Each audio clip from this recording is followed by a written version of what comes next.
Hey, everybody. Thanks for tuning in. On this week's episode, I'm going to talk to you about Balij. I don't even know what is his name before I really screw it up because that's gonna, Balaji. I'm probably really mispronouncing it and whatever. I apologize. I don't know. I never heard it spoken. Actually, I mean, I vaguely remember this dude from my early days in Bitcoin. Um, but I think he would, was basically known.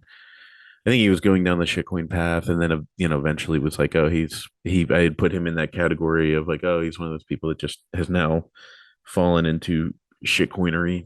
Um, but anyway, so I want to talk about his bet of Bitcoin hitting $1 million in 90 days, which is insane.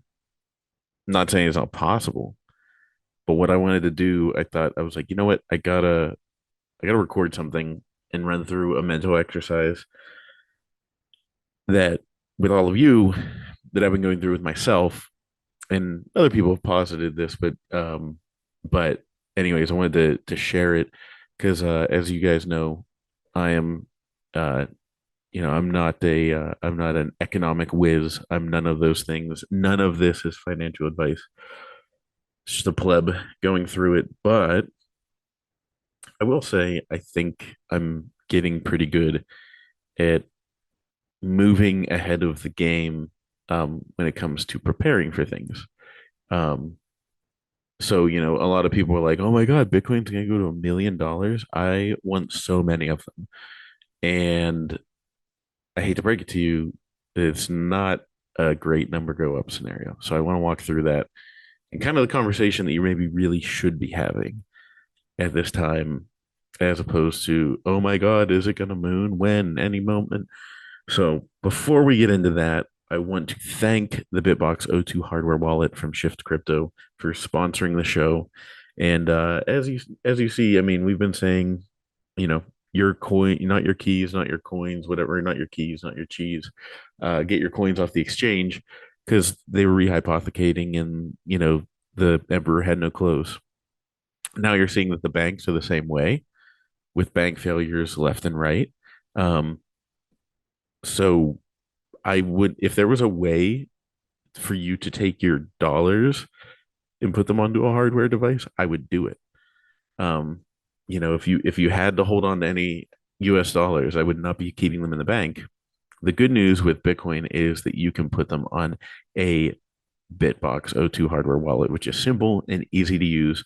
So please, please, please, if you have not already self-custodied your Bitcoin, please put them onto your own signing device and go to shiftcrypto.ch/Bitcoin made simple. Use the promo code Bitcoin made simple to get 5% off. Also, shout out to Upstream Data for their wonderful black box that has made mining ever so quiet. So go to upstreamdata.ca to check out their products. They have mining products and obviously their black box and a bunch of stuff if you're looking to get into the big time mining game. Then last but not least, Movies Plus. Go to mymoviesplus.com and use the promo code Cory and you will get what does it come down to like $2 a month, 250 a month or something like that for a annual subscription. And you'll support a company like me. You'll support somebody like me that owns a company like that that is supporting free speech and those that stand for it. So, um, anyways, yeah, use the promo code Cory, Cory, if I didn't say that. So I just wanted to run through this. So Balij, oh my God, I am Balaji. Um, he comes out and he says that he thinks due to banks being insolvent, duh, um, that there will be hyperinflation in the US, probably bank runs preceding that, I would imagine.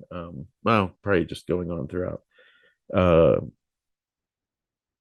and he made a bet with somebody that Bitcoin, he's betting $1 million that Bitcoin will be $1 million per coin in 90 days. So that at this point it lands us somewhere in the middle of June. Um, and a lot of people were like, "Oh my God, look what he just speculated. Um, this is wonderful for my bags." So I wanted to run through what that scenario looks like and how terrible it will be. Um, so sorry if you're very excited about the idea of $1 million Bitcoin in 90 days. It's not going to be as pretty. So let's just run through. Um, well, first of all, I'll tell you like the conversation I had with my neighbor, um, which we were just talking about. That was part of the conversation, but we were talking about the many, many other things that are happening all at the same time. And the conversation wasn't, oh my God, win Lambo. What are we going to do with all this money? The conversation was, okay, this is the perimeter we set. it's it sounds psycho and crazy and super prepper, like doomsday, whatever, but um you got to be prepared. Because this has been, even if no matter which side of the spectrum you are on politically, the last 3+ years have been absolutely absolute pure chaos with surprises around every corner, and nobody knows what's coming next. So, yeah, that is, you should be having a conversation more about defending yourself and survival than you should about what you're going to do with your $1 million Bitcoin. So, let's run through why. Um, so just pulling some back of the napkin math. Oh yeah, that pulling numbers off the internet, looking at national averages in the U.S. Sorry if you're outside the U.S. I know a good number of you are, um, but the average price for a gallon of gasoline in the United States for your car currently is $3.50. Um, rent, the average rent is $1,794. Average loaf of bread, $1.90. Your monthly allotment for toilet paper, $12. Water bill, $45. Gas bill, $61. Electric bill, $122. Grocery bill, average total grocery bill, $438. Then your median annual income is $71,000. Median I used in that because it's more accurately represents with the average American makes. So, okay, so that is what the average price. So the price of Bitcoin, I mean, at this point, it's like 28 something, but whenever he made this bet, it was $25,000, and he's betting that Bitcoin will go up by a multiple of 40. It'll multiply by 40 to get to $1 million. It'll 40x to get to $1 million. Not everything is going to go, hand in hand with it, but his reasoning for the bet is that it's going to be based on the dollar devaluing. Okay. So that means with hyperinflation and everything that we know that's coming eventually whenever this whole Ponzi falls apart. Um, okay. So in that scenario, if everything else 40x in the next 90 days, then this June, the price of a gallon of gasoline will be $140 a month. The cost of a loaf of bread would be $76. $76 to go to your grocery store and get a loaf of bread to feed yourself and your family. Toilet paper, $480 a month. At that point, everyone, I mean, I'd have to do some back of the toilet paper math to figure out, but you could probably wipe your ass with 480, less than $480 bills. during the month, I would bet. So, let's just say, not to be gross, but yeah, let's just go through it. 480. That gives, let's see, 480. So you have average American household of four people. Divided by four, it's $120 per person.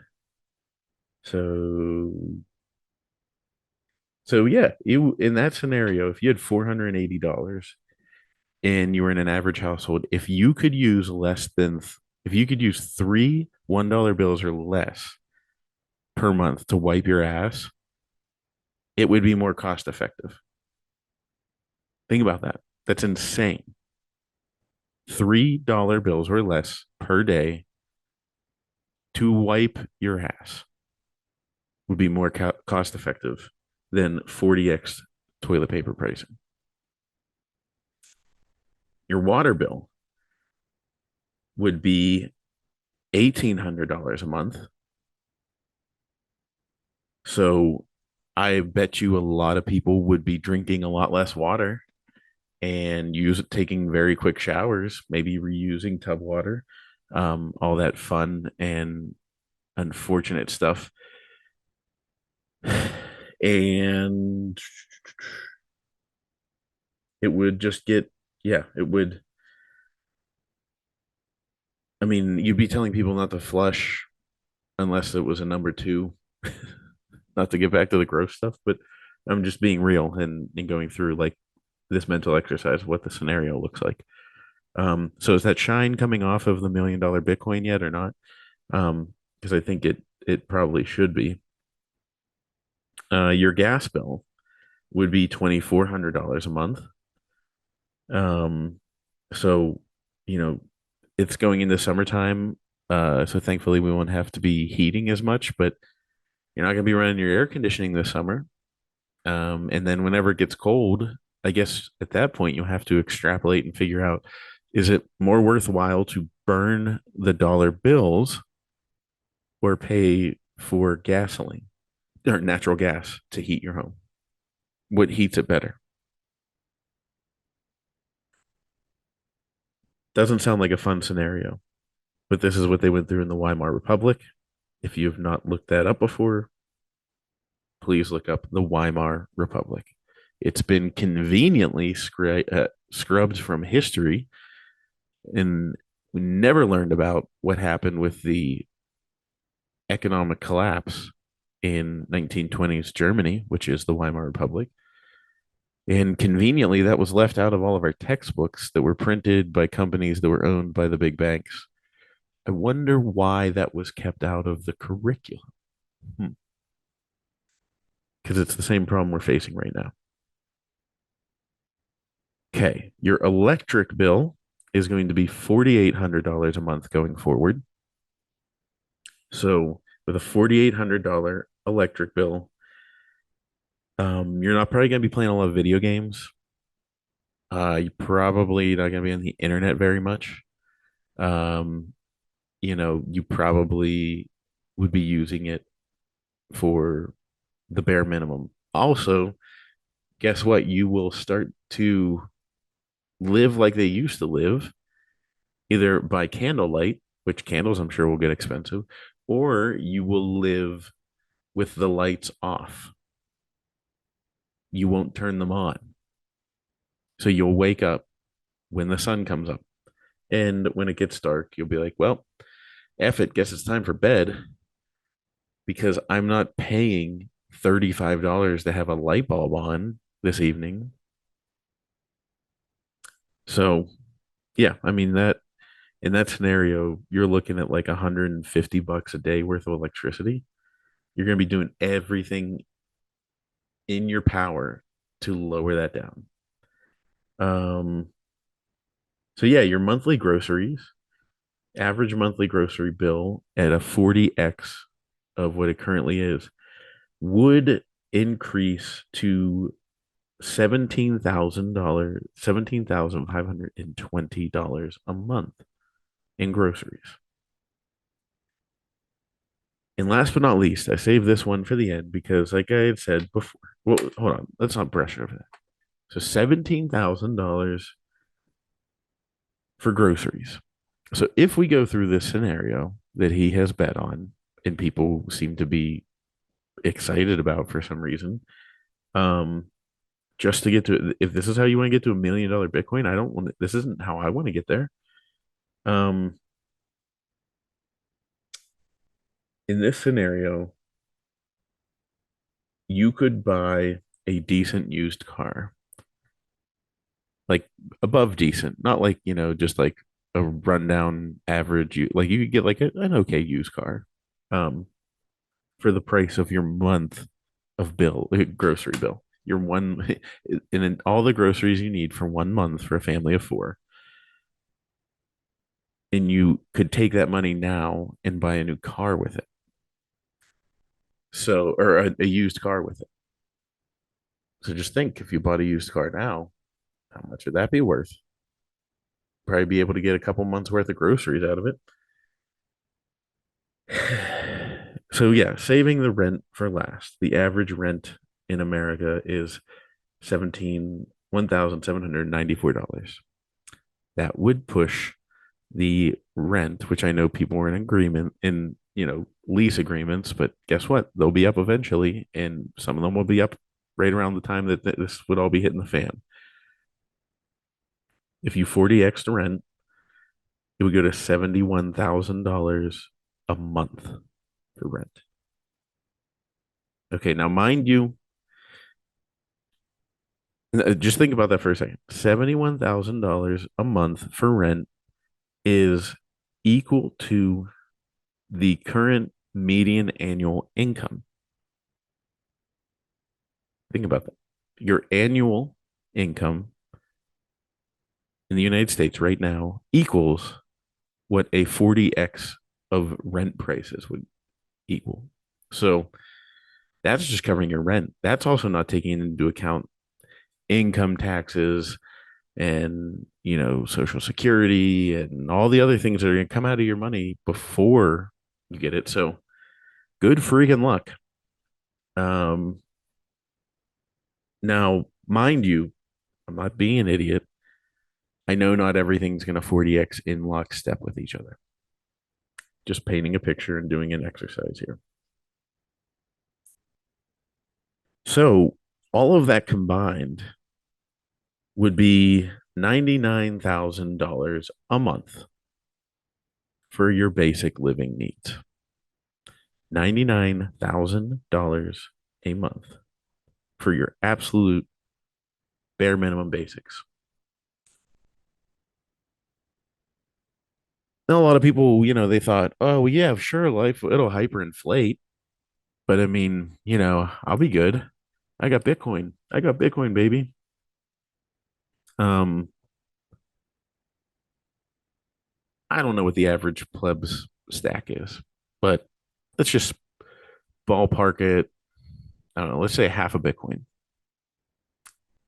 If the average pleb has half a Bitcoin, then you'll have $500,000 worth of Bitcoin in this scenario to pay for your $100,000 worth of monthly expenses.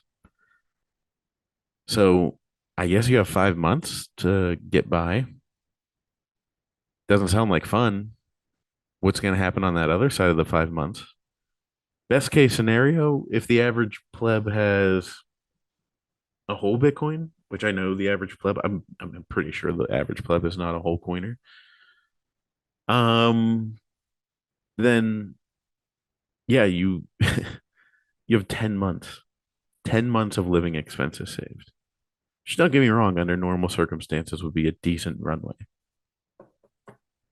Hopefully you put it on a Bitbox O2 hardware wallet from Shift Crypto. Go to shiftcrypto.ch/Bitcoin made simple to get you use the promo code Bitcoin. It's simple to get 5% off. Blah blah blah blah blah.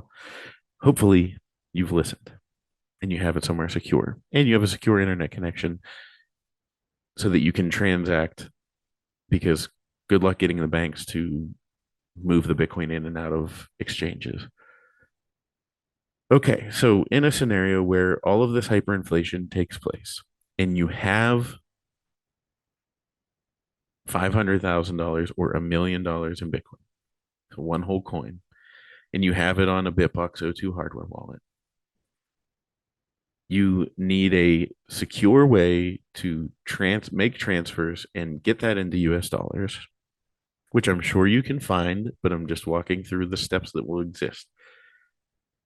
You'll need that, and then uh, you'll probably take a little bit of a haircut unless you're like fully implemented with like the Lightning Network and all those other things.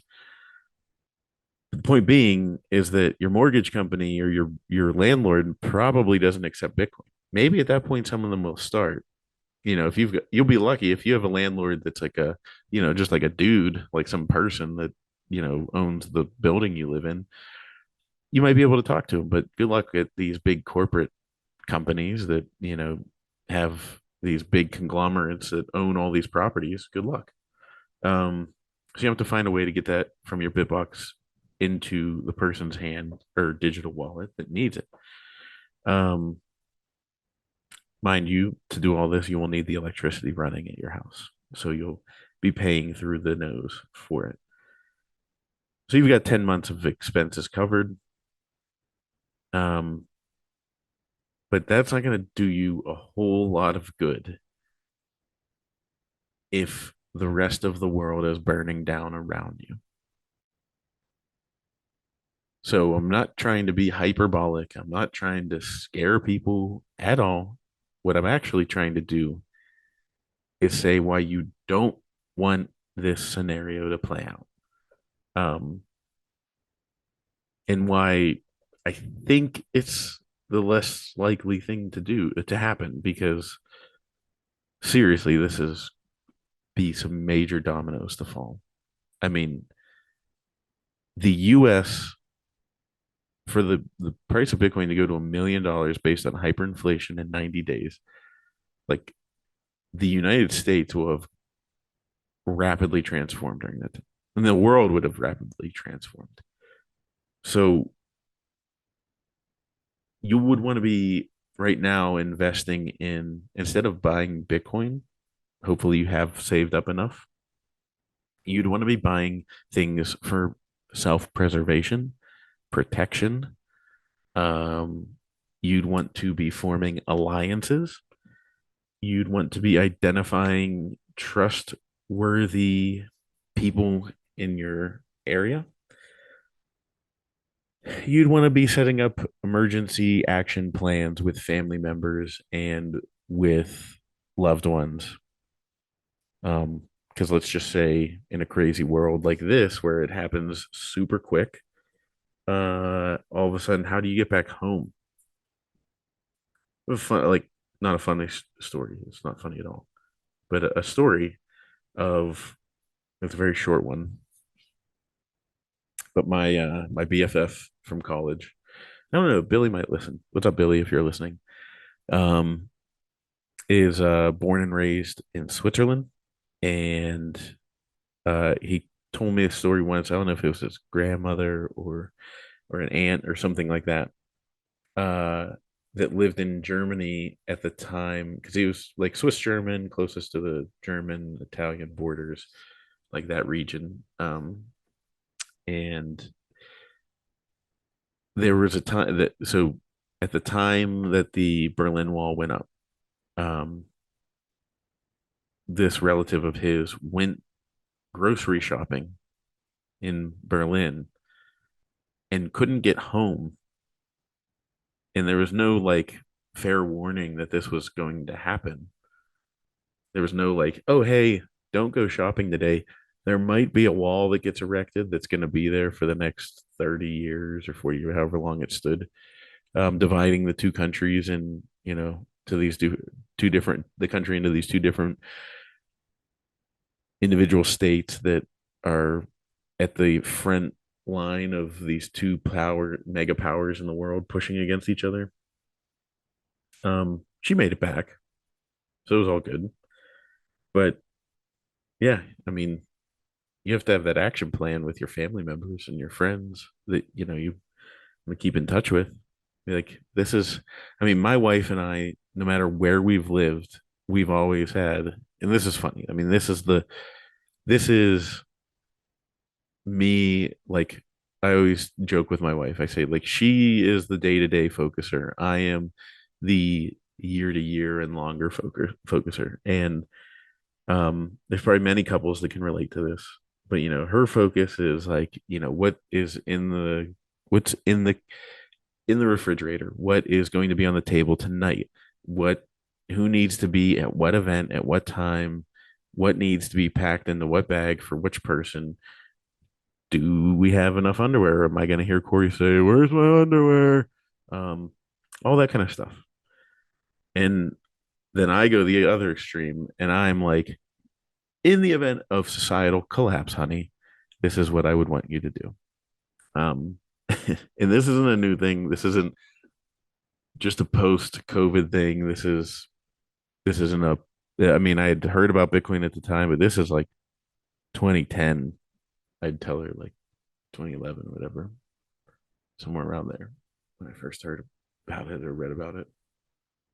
And I'd tell her had nothing to do with Bitcoin, but I'd be like, in the event that society collapses and you're out on your own, this is the me. This is the rendezvous. This is the Berlin Wall checkpoint Charlie. This is where we're gonna go. Um, and I'll be there, and you get there, and so it's just yeah, it sounds crazy, but I didn't like harp on it, and we didn't go through like running drills or anything. It was just like, hey, like in the event that something ever crazy happens. I mean, one thing happened when we were dating. There were you guys, some of you probably remember this. There was the earthquake that like shook the entire East Coast very lightly, but like everyone on the East Coast felt it. And, that was like one of the things where I told her, I said, look, if in the event that like, there's a massive earthquake like that, thankfully this was just small, but, it could, cell towers could be down, blah, blah, blah. And, I know she'd be scared and concerned. And I'd be like, you know, this is the plan. Um, so yeah, you need that. You need to have that in place. Uh, because communication will be sparse. You will not hear from loved ones if they are not within a 15-minute drive, I would imagine. It's going to be very difficult to communicate with them. So things I would be getting ham radios. I'd be getting my own water supply as soon as possible. Be getting my own food source as soon as possible. I'd be getting my own electrical source as soon as possible. Um, be doing all that as soon as possible because, like I said, in the best case scenario, that you were a whole coiner and the price of Bitcoin 40x's to $1 million, you're gonna be in some serious, serious shit. You might be able to stave off for a little bit, but not as long as you probably want. And you also have to keep in mind then that it's going to keep going. Once it hyperinflates, it's not going to stop. It's going to get out of control, and it will quickly get worse.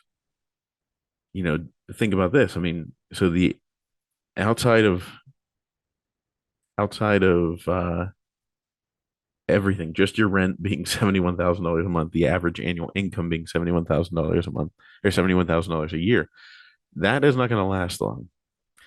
So the government would, at that point, print a ton of money to make up the difference so that people aren't getting kicked out of their homes and people aren't starving, which is what they would have to do, but also what they need to do at that point. Um, but they've made this mess. And do you think your income is going to 40x that quickly? Do you think, I mean, even if your company, like right off the bat, is like, okay, company wide email, everyone's income is going to increase by 40 times in order to keep up with inflation.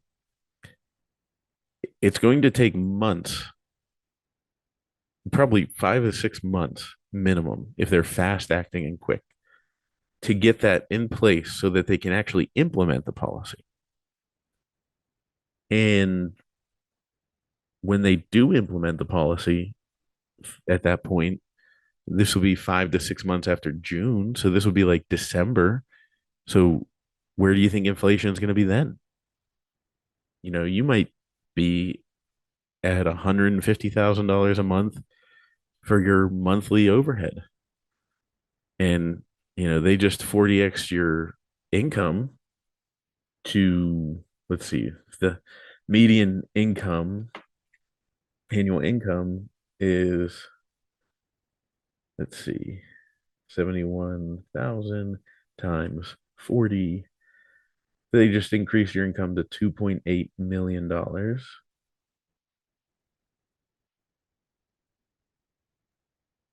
Okay, so if everybody's working on 40xing their income and they increase the median salary to be $2.8 million, by December, by the time it would actually be implemented, they'd be start paying.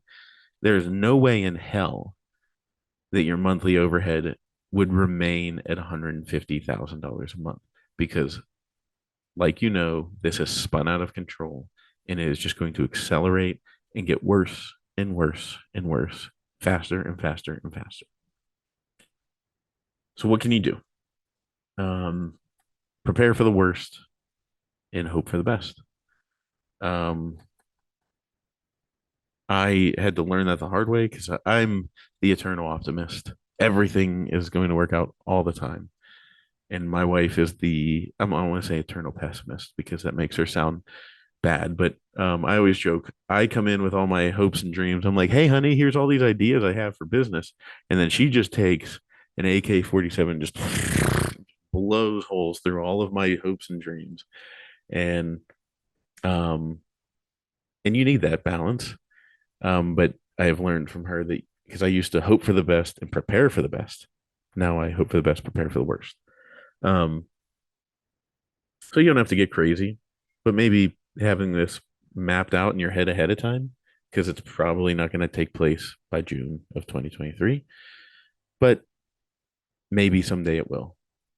If they don't change things, if the US doesn't adopt Bitcoin as its reserve currency, things of that nature, then yes, it will absolutely fall out of control really quickly, probably in the next decade. So it's good exercise to run through. Um, but I liked what Big Sean on Twitter, if you guys know him, what he had to say, because I actually was having the same thought night before. So shout out to Sean for thinking alike. But he said Bitcoin is not the lifeboat off of the sinking ship. Bitcoin is Noah's Ark because you're not going back to the same world. You know what I mean? Like, I'm paraphrasing what he said, but my thoughts were and everything is that the world would be getting washed away, the world as it were. So you're not getting on a lifeboat that then is getting picked up by another currency that then carries you back to your normie life in America. Um, no, it is the seas are rising. God hath sent down the rains to wash away everything. And whenever the rains subside and you find yourself on solid ground again, it'll be a completely different world.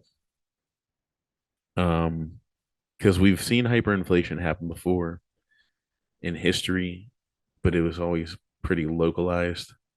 Um, and now we have the entire world reserve based off of the US dollar.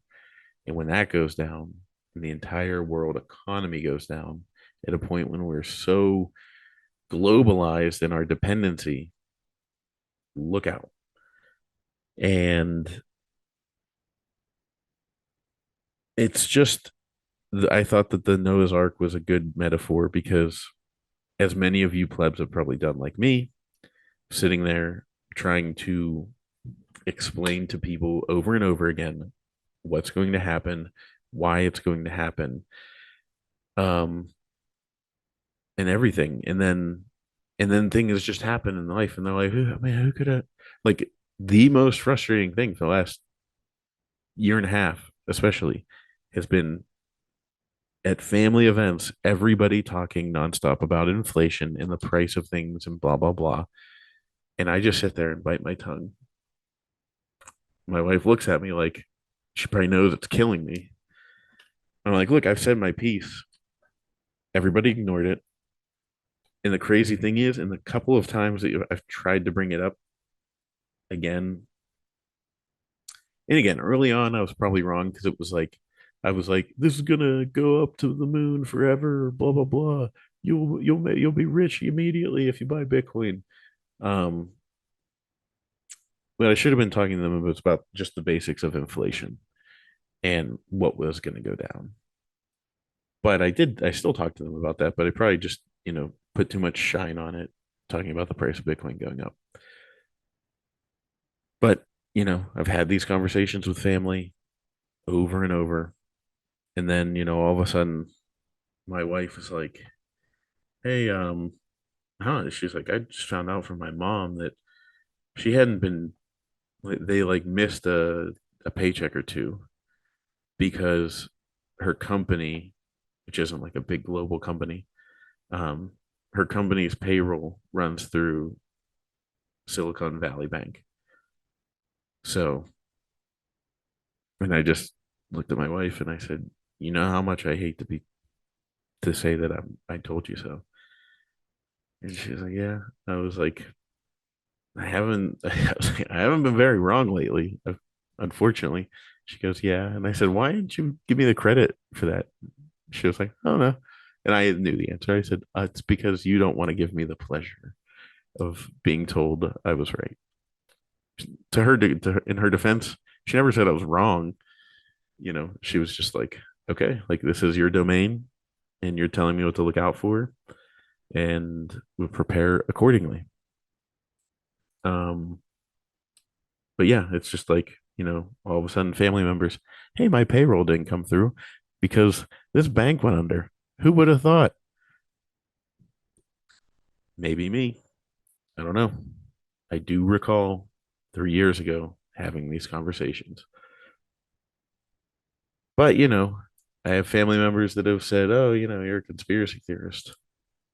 I'm not, because like the earth is not flat. Um, I don't know what other crazy conspiracies are there. I mean, there's just a litany of crazy conspiracy theories. Um, I'm like, no, I'm not, but I'm a confronter of uncomfortable truths. And the main uncomfortable truth over the last 3 years has been that our money does not exist. I don't know the technicalities of it because I'm sure there's a way they'd find a way to stay solvent or whatever. But essentially, our banks are insolvent because they don't have your money in the bank. I'm sure if we all went there and asked for our money at the same time, they'd find a way to digitally get it all out the doors.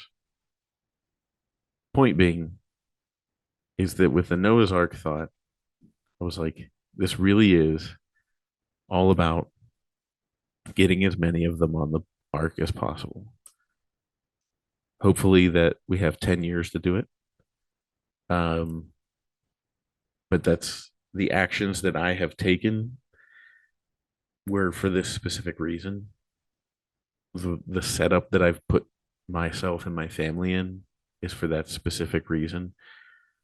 Um, because if shit hits the fan, frankly, a lot of my family is going to come here to where I live, and that's okay. I did this for them. First and foremost, I did it for my immediate family, my wife and kids. You have to protect them and watch out for them but it also is for the other loved ones. And, you have to, so people are going to fall back, you know, it might take them a minute to get it figured out to how to survive in this new world where guess what? You're probably going to be going out and getting your own food because if you're going to be, if the option is that or $17,000 a month in groceries, probably a lot of people learn how to hunt. So, anyways, that being said, I just thought I'd share that because that is the dark side of what $1 million Bitcoin in 90 days looks like. I'm no prognosticator. I'm not saying it's going to happen. It's also not impossible because nothing really is impossible. But just to keep a level head and tell people, hey, it's not all sunshine and rainbows whenever Bitcoin goes to $1 million. And why we maybe shouldn't be celebrating and pushing that across. But again, it might happen. So at the very least, I hope that you take away from this is a mindset and a reframing of where you should be focusing this energy, and become self-sufficient. That's the goal. And then all you have to do is worry mainly about yourself. And if you become if you become 100% self-sufficient, and that means in everything with food, water, clothing, defense, all those things. If you become 100% self-sufficient, then you'll be fine. Um, but put a plan in place. Don't expect this to be perfect forever. And also don't get so crazy that you end up ruining your time now. Because as crazy as the last 3 years have been, I have actually been thankful and grateful because I have really like wound down and appreciate the time much more. Because I used to, yeah, I always did like a pretty good job, but I was like, I'd be working and working and working and nonstop. And now, to the best of my abilities, I at 5 o'clock call it. I'm like, all right, I'm done. There's nothing that could be more important than the main job I have. Um, and whether it's just going outside and sitting back and relaxing, enjoying what you see. Uh, I've learned how to do that over the last 3 years. So, anyways, that's all I got for you guys. Get a BitBox02 hardware wallet and save yourself from the impending doom. And I will talk to you guys later.